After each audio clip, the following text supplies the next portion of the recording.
बेळगाव शहर पोलीस आयुक्तालयाच्या कार्यक्षेत्रात गेल्या 2 वर्षात गांजा, अंमली पदार्थ आणि जुगार विरोधात कडक कारवाई करण्यात आली आहे, अशी माहिती शहर पोलीस आयुक्त भूषण बोरसे यांनी दिली. ते बेळगावमध्ये पत्रकारांशी संवाद साधताना बोलत होते. 2023 साली एकूण 23 प्रकरणांमध्ये 34 आरोपींना अटक करण्यात आली असून 5,71,000 रुपये किमतीचा 12.679 किलो अंमली पदार्थ जप्त करण्यात आला, अशी माहिती त्यांनी दिली. ನಾವು ನಾರ್ಕೋಟಿಕ್ಸ್ ವಿಚಾರದಲ್ಲಿ ಪೊಲೀಸ್ ಇಲಾಖೆ ವತಿಯಿಂದ ಹೆಚ್ಚಾಗಿ ಕ್ರಮ ತಗೋತಾ ಇದ್ದೀವಿ. ನಾವು ಸ್ಟ್ಯಾಟಿಸ್ಟಿಕ್ಸ್ ನೋಡಿದರೆ 2023ರಲ್ಲಿ 23 ಕೇಸಸ್ ನಲ್ಲಿ 34 ಜನ ದಸ್ತಗಿರಿ ಆಗಿದ್ದರು ಮತ್ತು 12 ಕೆಜಿ ಗಾಂಜಾ ಜಪ್ತು ಮಾಡಲಾಗಿತ್ತು. 2024ನಲ್ಲಿ 25 ಕೇಸ್ ಬುಕ್ ಮಾಡಿಕೊಂಡು 39 ಜನರಿಗೆ ನಾವು ದಸ್ತಗಿರಿ ಮಾಡಿದ್ದೀವಿ ಇಲಾಖೆ ವತಿಯಿಂದ. ಹಾಗೂ 11 ಕೆಜಿ ಗಾಂಜಾ ಅದರಲ್ಲಿ ಜಪ್ತು ಮಾಡಲಾಗಿತ್ತು. ಈ ವರ್ಷ 2025ರಲ್ಲಿ ಇತ್ತೀಚೆಯವರೆಗೆ ಅರ್ಧ ವರ್ಷ ಕಂಪ್ಲೀಟ್ ಆಗಿದೆ. 20 ಕೇಸಸ್ ಬುಕ್ ಮಾಡಿಕೊಂಡು 42 ಜನರಿಗೆ ದಸ್ತಗಿರಿ ಮಾಡಲಾಗಿದೆ.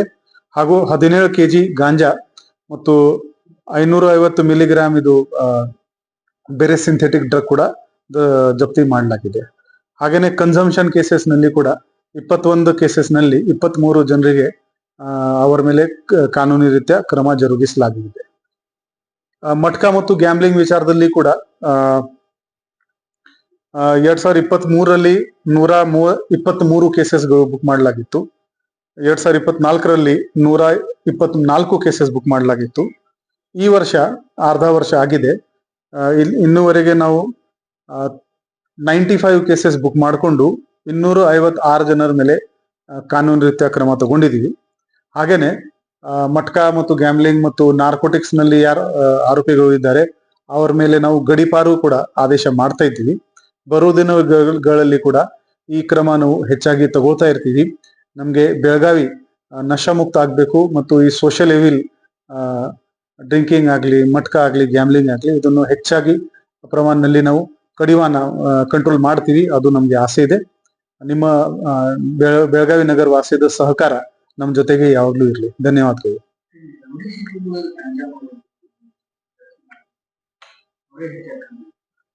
ಹೌದು, ಅದು ಏನೇನ್ ಲೀಗಲ್ ಅವರ ಮೇಲೆ ಕ್ರಮ ಸಾಧ್ಯ ಇದೆ, ಎಕ್ಸ್ಟರ್ನ್ಮೆಂಟ್ ಆಗ್ಲಿ, ಗುಂಡಾ ಆಕ್ಟ್ ಆಗ್ಲಿ, ಆ ಎಲ್ಲ ದಿಕ್ಕಿನಲ್ಲಿ ನಾವು ಪ್ರಯತ್ನ ಮಾಡ್ತಾ ಇದ್ದೀವಿ.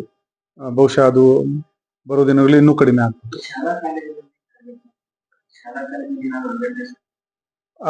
ಈಗ international drug abuse prevention day ಇದ್ದ ನಾವು 2 ವಾರ ಮುಂಚೆ ನೋಡಿದೀವಿ. ಆವಾಗ ನಾವು ಪ್ರತಿಯೊಂದು ಶಾಲೆಗೆ ಒಂದು ಪತ್ರ ಬರ್ದಿದೀವಿ. ಆ ಪ್ರತಿಯೊಂದು ಸ್ಕೂಲ್ ಕಾಲೇಜ್ಗಳಲ್ಲಿ ಅವರು ಆಂಟಿ ಡ್ರಗ್ ಕಮಿಟಿ ಅಂತ ರಚನೆ ಮಾಡಲಿ. ಈಗಾಗಲೇ ನಮ್ಗೆ ಬಂದಿದ್ದ ಮಾಹಿತಿ ಪ್ರಕಾರ ಕೆಲವು ಕಾಲೇಜ್ಗಳು ಆಲ್ರೆಡಿ ಮಾಡಿದ್ದಾರೆ. ಅವ್ರದ್ದು ಒಂದು ಲೆಕ್ಕ ತಗೋತಾ ಇದೀವಿ. ಅದು ಲೆಕ್ಕ ತಗೊಂಡಿದ್ಮೇಲೆ ಅಲ್ಲಿ ನಮ್ಮ ಇನ್ಸ್ಪೆಕ್ಟರ್, PSI ಮತ್ತು ಹಿರಿಯ ಅಧಿಕಾರಿ ಹೋಗಿ ಅವ್ರ ಜೊತೆಗೆ ಭೇಟಿ ಮಾಡ್ತಾರೆ. ಯಾರು ಡ್ರಗ್ಸ್ ತಗೋತಾ ಇದಾರೆ ಅದನ್ನು ಗುರುತಿಸುವುದು ಹೇಗೆ, ಅದರ ಬಗ್ಗೆ ಅವರಿಗೆ ಒಂದು ಅವೇರ್ನೆಸ್ ಮಾಡ್ತೀವಿ. ಅವರಿಂದ ಮಾಹಿತಿ ಪಡಿತೀವಿ. ಅವರ ಸುತ್ತಮುತ್ತಲು ಯಾರು ಅಂಗಡಿನಲ್ಲಿ ಯಾರು ಮಾರಾಟ ಮಾಡ್ತಾ ಇಲ್ಲ ಮತ್ತು ಆ ಮಾಹಿತಿ ಆಧಾರದ ಮೇಲೆ ನಾವು ಮುಂದಿನ ಕ್ರಮ ತಗೋತೀವಿ. एकूण 342 प्रकरणांमध्ये 993 आरोपी अटकेत असून 28,21,000 रुपये किमतीची रोख रक्कम पोलिसांनी जप्त केली आहे, असे पोलीस आयुक्तांनी सांगितले. संकल्प शिंदे, KMM मराठी, बेळगाव.